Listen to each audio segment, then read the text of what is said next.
Bueno, vamos a continuar con este ejercicio. Fijaos, me dice, un equipo de bombeo trabaja en las siguientes condiciones.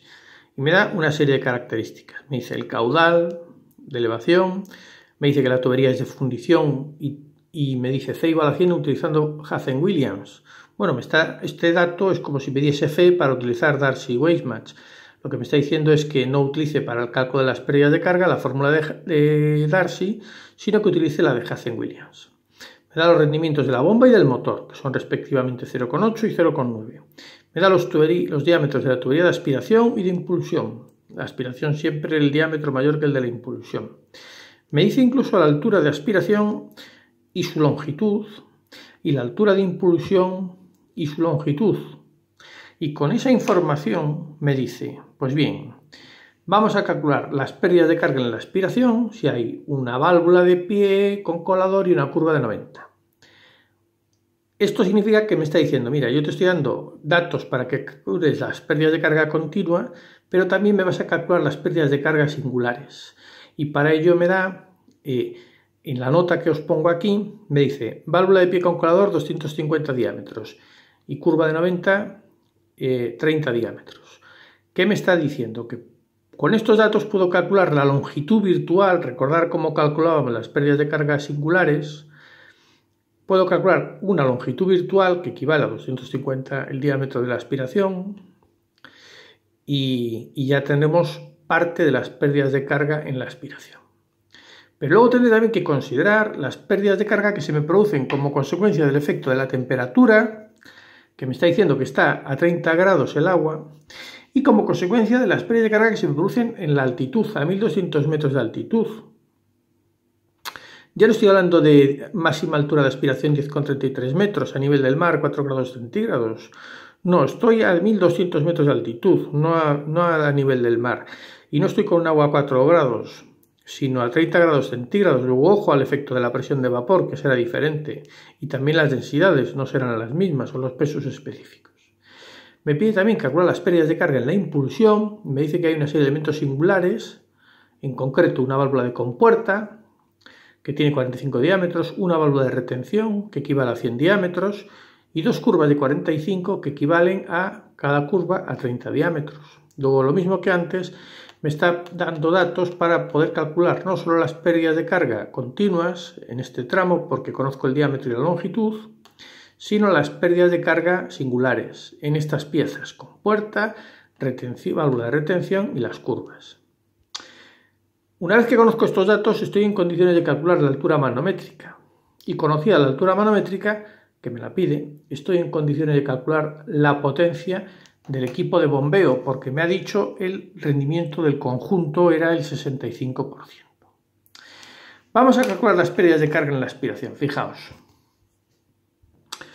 Primero vamos a calcular las de los elementos singulares a qué equivalen. En la aspiración teníamos una válvula de pie con colador, que equivalía a 250 diámetros, una curva de 90 que equivalía a 30 diámetros y me decía que la longitud de la aspiración eran 9 metros. ¿Vale? Bien. Pues vamos a ver. ¿Cuál es el diámetro de la tubería de aspiración? 300 milímetros. Luego, multiplicando los diámetros a los que equivale y los milímetros del diámetro de aspiración, tengo la longitud virtual de esa válvula. O sea, colocar una válvula de pie con colador en esta tubería de aspiración es lo mismo que si tuviéramos 75 metros de tubería adicionales, a los ya 9 que me dice que tiene la tubería de aspiración.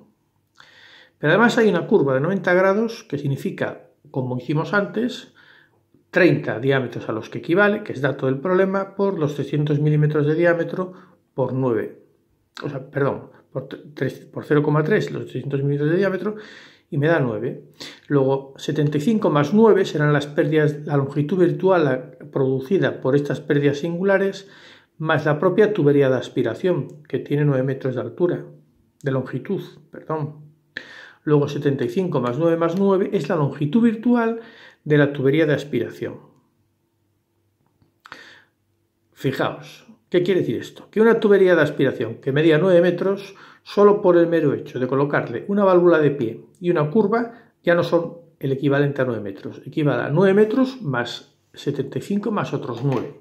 Luego 93 metros. Utilizando Hazen-Williams, que me da el valor C, Recordad que la pérdida de carga unitaria por Hazen-Williams era 10,64 por el caudal elevado a 1,85 partido la constante C, que era en función del material. En este caso es una tubería de fundición, por el diámetro, que son 300 milímetros, elevado a 4,87. Si la multiplico por la longitud virtual, no la de aspiración, sino la de aspiración más la atribuible a las pérdidas de carga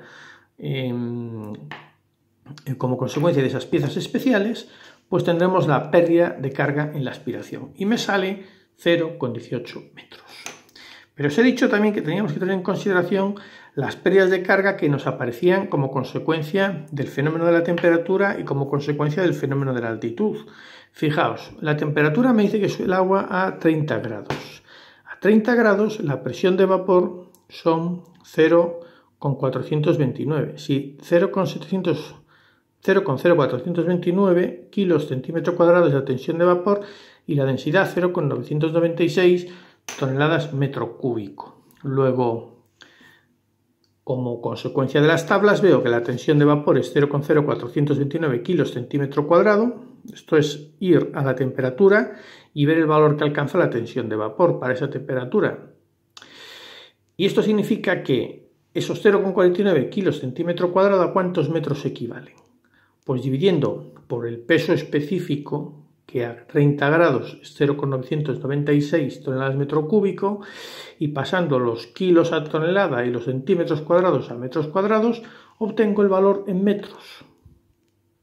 Luego ya tengo no solo la pérdida de carga atribuible a esa longitud virtual de pérdidas de carga continuas y pérdidas de carga singulares, sino la pérdida de carga que se me origina para que no cavite como consecuencia de la presión. Pero vamos a ver ahora la pérdida de carga que se me origina como consecuencia de la altitud. No es lo mismo bombear a nivel del mar que a una altitud mayor con los problemas derivados que se me originan en la pérdida de carga. Luego, si a nivel del mar la máxima altura de aspiración podía ser 10,33, la teórica, y a nivel del mar a 1200 metros me voy a la tabla y me encuentro con que equivale a 8,88, pues 1200 dividido 8,88, perdón, a 1200 era 10,33 menos 8,88, el valor a 1200 metros me da 1,45 toneladas metro cuadrado. ¿De acuerdo? Pero fijaos, esto sería 4 grados centígrados, porque estas tablas están dadas a una temperatura de 4 grados centígrados. Sin embargo, el peso específico no es 1000 toneladas metro cúbico a 4 centígrados. Es a 30 grados, que es la temperatura a la que yo bombeo. Y nos vamos nuevamente a las tablas y veo que el peso específico a 30 grados es 0,996 toneladas metro cúbico. Luego estamos hablando de 1,45 metros. Luego, si tengo la pérdida de carga atribuible a la longitud continua de la tubería más la virtual de las pérdidas de carga singulares y la pérdida de carga atribuible a la temperatura más la pérdida de carga atribuible a la altitud, la pérdida de carga en la aspiración será la atribuible a la longitud virtual que he calculado, que por Hazen-Williams me daba 0,18, más 0,43, que es la pérdida de carga atribuible a esa temperatura de 30 grados, el bombeo, más la pérdida de carga producida por bombear a una altitud de 1200 metros y no a nivel del mar. Luego será la pérdida de carga en la aspiración 2,06 metros. Vamos a hacer aquí un inciso y continuamos.